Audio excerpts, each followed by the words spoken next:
Ciao ragazzi, benvenuti in questo nuovo video. Oggi giocheremo E5, la mossa principale in questa posizione, la mossa che si consiglia per i principianti perché le posizioni che spesso scaturiscono da questa apertura sono le più aperte, quelle un po' più piene di tatticismi. Ok, giochiamo cavallo F6, mossa normale. Ok, per tutti quelli che mi chiedono di giocare a partite a tempo più lungo, purtroppo io molto spesso sfido a 5 minuti più 5 secondi a mossa, però non c'è mai nessuno che mi accetta, quindi sono costretto a giocare queste blitz a 3 minuti più 2 secondi a mossa. Ok, qua una posizione particolare in cui cavallo per E4 funziona. Il tema è se il cavallo rimangia, io riprenderò il pezzo con D5. Ok, niente di grave per il bianco, ma questa deve essere una variante che già dà una parità piena al nero. Diciamo che ehm, il nero ha già coperto lo svantaggio iniziale della mossa. Ok, qua sono costretto a rimangiare. Cavallo per E5 interessante sicuramente. E posso forse giocare donna D5 perché adesso ho un problema qui. Ovviamente non posso rimangiare perché il mio cavallo è inchiodato. Mm, non so se giocare donna D5. Magari anche donna G5 interessante contrattaccando il punto in G2. Ok, dai, giochiamo donna G5, che è anche più mascherata perché su cavallo per C6 che sembra un po' la mossa migliore, perché dopo B per C6 ci sarebbe il doppio. Io ho intenzione di giocare donna per B5,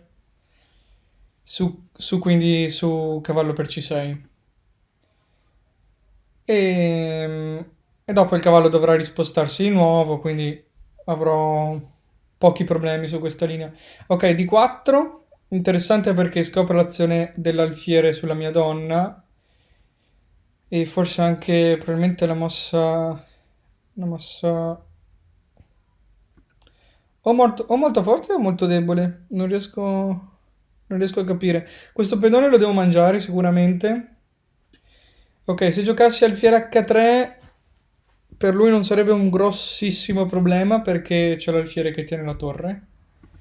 Quindi non starei minacciando grandi cose sicuramente. Però che fare? Comunque non è facile capire. Boh. Mm, forse sto male e basta. Non lo so. Proviamo a giocare a 6. Così gli facciamo prendere subito una decisione con questo alfiere. Se avesse mangiato di cavallo avrei mangiato l'alfiere, sicuramente. Tanto il cavallo qua sembra molto aggressivo, ma in realtà non sta facendo nulla. Ok, adesso posso giocare alfiere H3. E penso sia molto forte perché la torre non ha case, quindi l'unica sua mossa difensiva è donna E2, ma dopo donna E2 comunque noi mangeremo la torre guadagnando una qualità e forzando anche il cambio delle donne. L'altra mossa per difendere la torre sarebbe Re 2, però vabbè. A parte che posso fare lo stesso. Donna per F1. What? Mi lascio la torre così. Contrattaccando F7. Wow. Ma...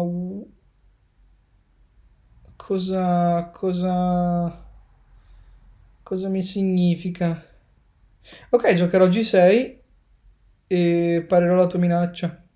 Perché su donna per F1 effettivamente Re di 2 e mi avrebbe attaccato la donna. Insomma, una posizione un po' scomoda. E la minaccia sarebbe stata sempre questa. Questa invece non sta minacciando più nulla. Posso... Ok, forse posso giocare alfiere 7 ancora più forte, guadagno un altro tempo sulla donna, mi sviluppo. In caso di donna F4 a questo punto io mi mangio entrambe le torri, tanto quando mi mangerà qua in F7 io farò re di 8 e lui non avrà più nulla. Oddio, più nulla, c'è cavallo per C6. Vabbè, comunque ora non sto minacciando niente, mi mangio le mie due torri. E dovrebbe essere abbastanza decisivo come vantaggio. Ora, il mio problema rimane, come sempre, il problema del tempo, qui devo stare attento un attimino a donna di 7 scacco. E buona, dovrei essere al sicuro adesso. Cavallo per C6. Devo rientrare in gioco con sta maledetta donna. Ok, se mi mangio una qualità poco male, perché tanto il mio vantaggio di materiale è veramente grande, quindi decido di mangiare questo. Alfiere G5 parerò col pedone su alfiere scacco. Su tutte le altre mosse penso che tornerò con la donna in difesa e buonanotte. Non credo che lui abbia abbastanza pezzi per riuscire a darmi matto. Ok, donna e 6. Adesso fuggirò sulle case chiare, così il mio re è più al sicuro. Re F7, la donna non ha più ingressi, quindi possiamo dormire sogni tranquilli con sto re. E ok, adesso inizieremo a creare delle minacce sul suo. Bello giocare con due torri in più. Posso anche, ok, liberarmi di una torre per scambiare uno dei suoi due pezzi pericolosi. Uh, Torre C8, controllo l'unico scacco che aveva, l'unica cosa pericolosa che poteva fare. E ora vado per il matto e per cambiare le donne. Per esempio scacco, torre C1 non c'era perché la donna copriva. Ok, adesso con donna C1 io scambio le donne, obbligo a scambiarle e vincerò molto velocemente. Facciamo another game contro Chris Dobb, canadese, giochiamo di 4 questa volta e proviamo. Facciamo un'altra volta il Queen's Gambit. Ok, lei risponde con la slava e giochiamo normalmente con cavallo C3, cavallo F6, mossa normale. Ok, scambiamo questi pedoni. Ah, cavallo per sono abbastanza convinto che sia un errore. Non un errore grave, però una piccola imprecisione. Ah, questo era il suo piano. Ok, qua potrei mangiare il pedone sicuramente, però dopo il cambio delle donne, questi due pedoni sarebbero estremamente deboli, anche questo, sono tutti separati, quindi Nero avrebbe sicuramente del compenso. Potrei giocare alfiere, no, cavallo F3, normale, sviluppo. Su presa ho paura che questo alfiere venga qui e mi dia scacco. Alfiere di 2, alfiere cambia in D2, donna per D2.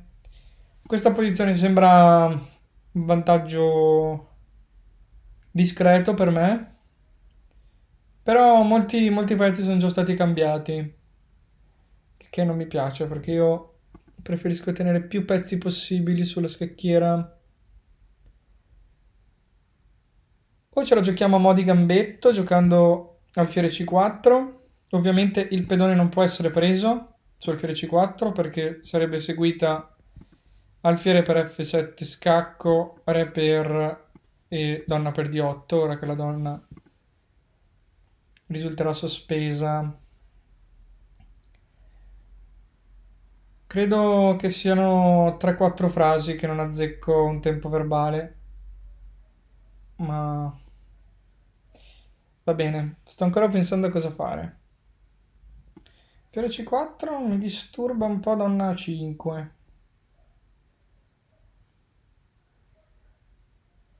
Che mi rovina un po' i piani. Niente, devo mangiare.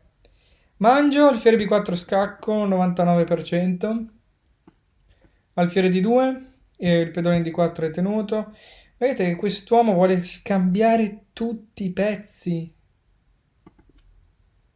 E vabbè, scambiamo tutti i pezzi. Vediamo che grande finalista abbiamo davanti.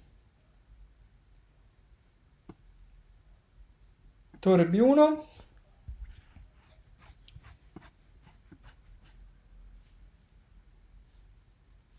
Scambiamo anche le donne. Adesso che se scambierò le donne, io avrei mangiato di re, perché i pezzi diventano veramente pochi. Il mio re anche in E3 sarebbe stato abbastanza al sicuro.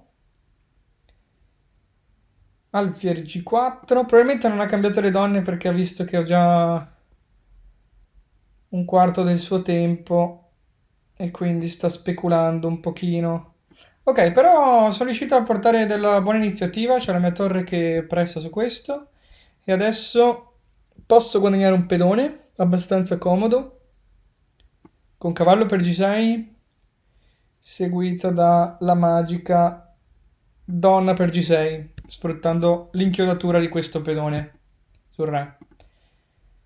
Ora una posizione veramente promettente. Però non mi piace avere la donna così sospesa, insomma, in presa di un pedone che in realtà non può mangiare per puro caso. Ok, torre di 8. Vediamo di cercare di portare un'altra torre in gioco. Se riuscissimo a fare una cosa del genere sarebbe oro. Devo stare attento sempre a questo alfiere perché ad esempio anche su donna B6 per esempio lui starebbe minacciando donna per B3. Ok, donna F4, torre D3, cavallo E5, se l'è persa. Cavallo E5 sarebbe stata assurda. Ok, torre F3, forse ho a disposizione un super iper tatticismo. Torre per F6, tutto inchiodato. Posizione veramente simpatica. Donna per B1 non era possibile. Ora torniamo in G6. Questa ci è andata davvero di lusso. E ok, conclusione anche abbastanza carina. Dopo ci torniamo per far capire un po' quello che stava succedendo. Ok, ora con la donna in più si vince molto molto facilmente, soprattutto se si prende un doppio subito. Ok, andiamo a vedere cosa è successo nel casino totale. Cavallo per G6, per G6, donna per... Ok, alfiere B3 perché avevo paura che giocasse B5 mi distogliesse l'attenzione di questo alfiere da questa diagonale, dove sta facendo un lavoro discretamente importante. Torre di 1, donna F4. Ecco, adesso la mossa che proponevo io era cavallo E5. Cavallo E5 è un doppio re donna e sfrutta il fatto che io non posso mangiare perché c'è la torre sotto. Quindi in ogni caso io avrei perso una qualità. Dopo come è andata? Cavallo F6, torre F3 e adesso guardate cosa succede. Torre per F6. Allora, il pedone non può mangiare la donna perché questo è inchiodato. Il pedone non può mangiare la torre perché c'è quest'altra inchiodatura, quindi questi due pezzi sono del tutto difesi. E se la donna mangia, guardiamo che adesso io ho un pezzo in più, quindi ho un cavallo in più. Se la donna mangia, io semplicemente rimangio di torre, vale la stessa identica cosa, quindi la torre non è in presa e ho ancora un pezzo in più. Niente, non c'è più nulla da fare. Lui ha provato donna per B1, però la donna, tra l'altro, sta controllando la casa B1 e quindi alla fine della fiera ha un vantaggio di materiale molto importante. La donna può tornare in G6 questa volta con scacco e dopo alfiere per F7 lui è praticamente costretto a cedermi la qualità altrimenti sarebbe seguita Donna H6 matto. E che dire, niente, anche oggi siamo stati molto fortunati, non ho dovuto rubare partite per il tempo. E niente, spero che vi siano piaciute queste partite, ci vediamo al prossimo video. E ora per continuare che cosa posso fare? Beh, innanzitutto ti consiglio di iscriverti al nostro canale in modo tale da non perderti le nuove video lezioni. E poi puoi vedere il video che è stato più cliccato in questa settimana. Ci vediamo, ciao!